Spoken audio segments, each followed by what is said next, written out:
अस्सलाम वालेकुम नाज़रीन, सौरभ बरकत आपसे मुखातिब है। अभी से एग्जैक्ट 12 घंटे पहले पाकिस्तान के अंदर खौफ था, एक बड़ी खबर थी, उसके हवाले से अपडेट्स चल रही थी, लेकिन अचानक वो खौफ भी खत्म हो गया, वो खबर भी डाई डाउन कर गई और डिस्कशन भी खत्म हो गई। कहा यह जा रहा था कि एक तूफान है, एक स्टॉर्म है, एक साइक्लोन है जो आ रहा है और पाकिस्तान को हिट करेगा। बड़ा खौफनाक किस्म का यह तूफान है और यह भी बताया गया कि इसकी जो हवाएं हैं तकरीबन वो 200 किलोमीटर की फी रफ्तार की स्पीड से आ रही हैं और ये पाकिस्तान को बैडली हिट करेंगी। पाकिस्तान के अंदर कराची के अंदर से तकरीबन 1,75,000 लोगों को मुख्तलिफ जगहों पर शिफ्ट किया गया, बड़ी बड़ी इमारतें खाली कर दी गई और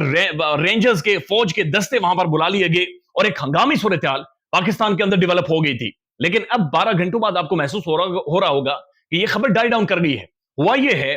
कि अचानक से जो समुद्र कराची की जो तूफान कराची की तरफ आ रहा था उसने अपना रुख तब्दील कर दिया, उसने अपना रुख मुकम्मल तौर पर चेंज कर लिया और भारत की रियासत गुजरात के साथ फुल जोर से जाकर टकराया है अपनी मैक्सिमम स्ट्रेंथ के साथ और इस वक्त गुजरात को तहस नहस करके रख दिया। इस तूफान ने तबाही और बर्बादी वहां पर फेर दी है और वहां पर मौत का सन्नाटा है, वहां पर खौफ है, वहां पर दहशत है और भारतीय गुजरात की रियासत में कुछ भी नहीं बचा। अभी तक की इतलात के मुताबिक वहां के तमाम तर ब्रिजेस जो पुल थे वो टूट गए हैं, सड़कें बर्बाद हो गई हैं, खंभे सारे टूट गए हैं, बिजली बंद है, टेलीकम्युनिकेशन सिस्टम दरहम बरहम हो गया है, तमाम तर जो बिल्डिंगें थी उनकी खिड़कियां टूट गई हैं और गुजरात के अंदर इस वक्त 180 से 200 किलोमीटर फी घंटे की रफ्तार से हवाएं चल रही हैं। यानी उन्होंने पेड़ उखाड़ कर फेंके, खंभे उखाड़ कर फेंके और बिल्डिंग्स के शीशे टूट गए हैं और तबाही और बर्बादी गुजरात के अंदर मच गई है। और यह भी कहा जा रहा है कि तकरीबन 1,000 से ज्यादा गांव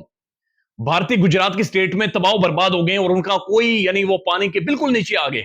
वहां से लोगों को निकालना, इवैक्यूएट करना वहां से मुश्किल हो गया है, अजाब बन गया है। और भारतीय टीवी चैनल जब आप देखते हैं तो वहां पर रोला मचा हुआ है, यानी मेट्रोलॉजिकल डिपार्टमेंट, साइंसदान, उनके न्यूज कास्टर्स, तजियाकार वो चीख चीख कर मर गए हैं कि ये हुआ कैसे है। यानी ये सोचा जा रहा था, ये जो फोरकास्ट की जा रही थी, या जो इस जो साइक्लोन है, जो स्टॉर्म है, इसका जो रुख था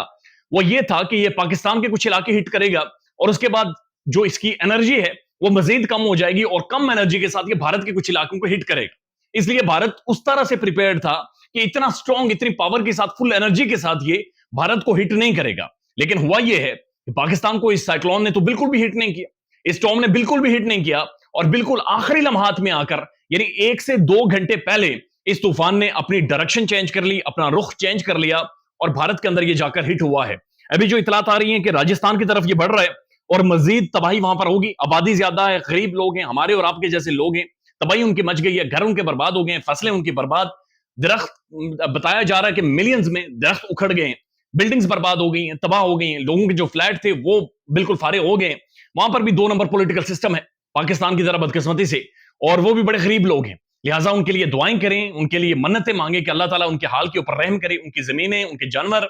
उनकी जो बुनियादी चीजें, अल्लाह ताला उन्हें महफूज रखे, इस तूफान से महफूज करे। लेकिन भारतीय जो मीडिया है वो एक ढकोसला ड्रामा बॉलीवुड बना हुआ है। यानी मुझे बड़ी हैरत हुई और बड़ी एक अफसोस हुआ भारतीय मीडिया देखकर कि आज भी एंकर्स वहां पर पेंट शर्ट पहनकर, वहां पर छतरियां उठाकर स्टूडियो के अंदर बैठी हुई हैं और एक ढकोसला ड्रामा बॉलीवुड का क्रिएट कर रही हैं। एक चौंचले उन्होंने वहां पर लगा रखे हैं कि भाई छतरी लेकर इधर, कि भी एक मसनूई वो जो आर्टिफिशियली क्रिएट करते हैं जहाज के अंदर बैठकर, जी हम साइक्लोन को ऊपर से होकर देख रहे हैं, हम ऊपर से होकर मॉनिटर कर रहे हैं। 700 न्यूज चैनल्स हैं और 700 न्यूज चैनल सिर्फ अपना ब्रेकिंग न्यूज के लिए पेट भरने की कोशिश कर रहे हैं और उठपटांग हरकतें कर रहे हैं, जहां पर लोगों की जमीनें तबाह हो गई, घर तबाह हो गए, बर्बाद हो गए, तबाही मच गई है वहां पर और ये साइक्लोन और ज्यादा तबाही करने जा रहा है वहां पर। लेकिन इसमें एक मैसेज है, ये मैसेज ये है कि कुदरत ने शायद पाकिस्तान को एक और चांस दिया है, कुदरत ने पाकिस्तान को एक और मौका दिया है कि इस बारे में सोचें। ये जो साइक्लोन्स हैं,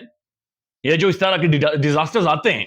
ये क्लाइमेट चेंज की वजह से और टेक्टोनिक प्लेट्स की मूवमेंट की वजह से आते हैं। जमीन में जलजले होते हैं, मूवमेंट्स होती हैं, जिसकी वजह से ये तूफान स्टॉर्म्स बनते हैं और उसके बाद ये आगे चलते जाते हैं। तो ये एक तो वार्निंग है, बड़ी खुली नंगी वार्निंग है कुदरत की तरफ से कि अपने हाल पर रहम करें, क्योंकि ये हिट करता पाकिस्तान को तो जेब में हमारे 8 आने नहीं है, हमें कोई कर्जा भी नहीं देने को तैयार, रोटी हमें मिलती नहीं है यहाँ पर, खौफ और टेरर और दहशत और बदमाशी इतनी ज्यादा है। लिहाजा ये अगर हिट कर जाता तो यहां से रिकवर करना बहुत ज्यादा मुश्किल हो जाता। तो यकीनी तौर पर खुदा करीम का करम हुआ है पाकिस्तान पर, इस तूफान ने हिट नहीं किया, बचत हो गई, हम लोग बच गए और